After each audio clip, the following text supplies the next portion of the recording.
Pada episode sebelumnya, Keisha pun tampak gagal menjalankan rencananya untuk menjebak Herman pada acara ulang tahun Kinanti.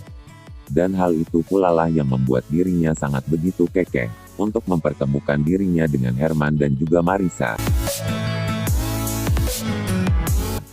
Pada episode hari ini akan memperlihatkan Keisha tampak sedang merencanakan sesuatu untuk mempertemukan dirinya dengan Herman dan juga Marissa. Keisha kembali menghubungi Herman dan membuat sebuah kesepakatan untuk bertemu. Namun di sisi lain, ternyata Keisha sudah mengatur strategi agar pertemuannya dengan Herman dapat disaksikan oleh Marissa. Pada tempat yang berbeda, tampak Herman sedang merasa gelisah. Namun tidak lama kemudian, Marissa pun muncul membawa makanan kepada Herman. Namun ketika Herman hendak menghampiri Marissa, tiba-tiba Keisha pun muncul dari belakang Marissa. Herman pun kembali harus kehilangan kendali, dan seolah-olah tidak dapat mandang Keisha. Lagi-lagi sandiwara Herman pun kembali muncul, sambil terus meyakinkan Marissa, kalau dirinya seolah-olah tidak punya hubungan khusus dengan Keisha. Dan keesokan harinya, Herman pun kembali menemui Keisha di rumahnya. Dan pada saat itu juga Keisha kembali mengeluarkan sandiwaranya, bahwa dirinya seolah-olah sangat merasa sedih, karena sudah dibohongi oleh Herman. Bahkan Keisha pun terus mengusir Herman dari rumahnya. Dan pada adegan lainnya, akan memperlihatkan sebuah adegan Sarah, yang tidak memiliki uang untuk membayar salon, terpaksa harus berbohong kepada karyawan salon tersebut, agar dirinya bisa melarikan diri. Namun ketika dirinya tiba di ruang tunggu, Sarah pun tiba-tiba merasa sangat terkejut, ketika melihat Abimana sudah berada di sana. Dan hal itu pun membuat Sarah merasa sangat panik sepanik-paniknya, hingga membuat kakinya sangat susah untuk bergerak.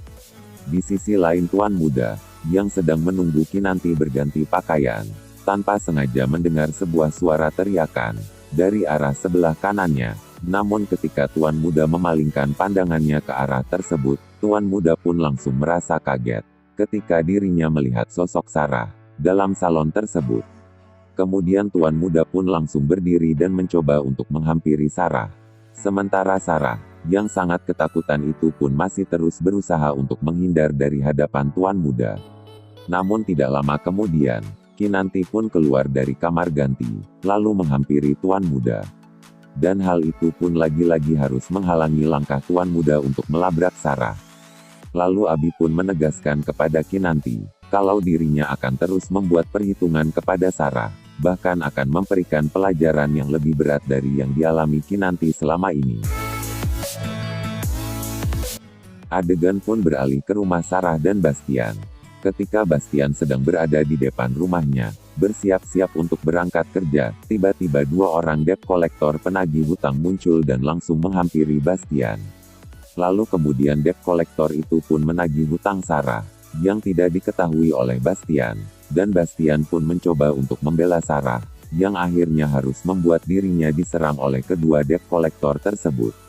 Beberapa saat kemudian Sarah pun keluar dari rumah dan melihat Bastian telah dihajar oleh debt collector. Sarah pun langsung berlari menghampiri Bastian, dan mengusir para debt collector tersebut.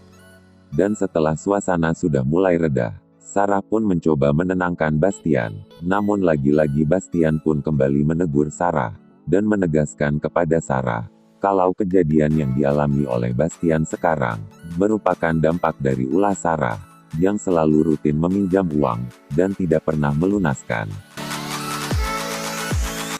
Adegan pun beralih ke rumah Tuan Muda. Ketika Kinanti tiba di rumah usai keluar dengan Tuan Muda, Kinanti pun bertemu dengan Anita.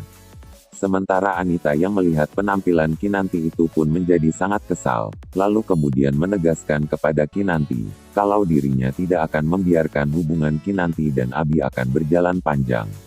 Dan beberapa saat kemudian, setelah Abimana tiba di rumah, Anita pun sengaja menyenggol Kinanti, hingga membuat teh yang dibawa oleh Kinanti terkena tangan Anita. Anita pun menghampiri Abimana, dan menegur Abimana mengenai Kinanti yang sudah menumpahkan teh ke tangan Anita. Namun lagi-lagi Abimana pun tidak sepenuhnya percaya terhadap Anita, hingga membuat Anita semakin merasa kesal, lalu mengatakan kepada Abimana, kalau Abimana sudah memanjakan Kinanti dan tidak bisa mendidik istrinya itu. Tuan muda, yang tidak rela jika Kinanti selalu dimanfaatkan oleh keluarga Marissa, akhirnya menegaskan kepada Kinanti, kalau dirinya jangan terlalu percaya terhadap Marissa, Herman dan juga Sarah. Karena mereka semua bisa saja melakukan apapun terhadap Kinanti.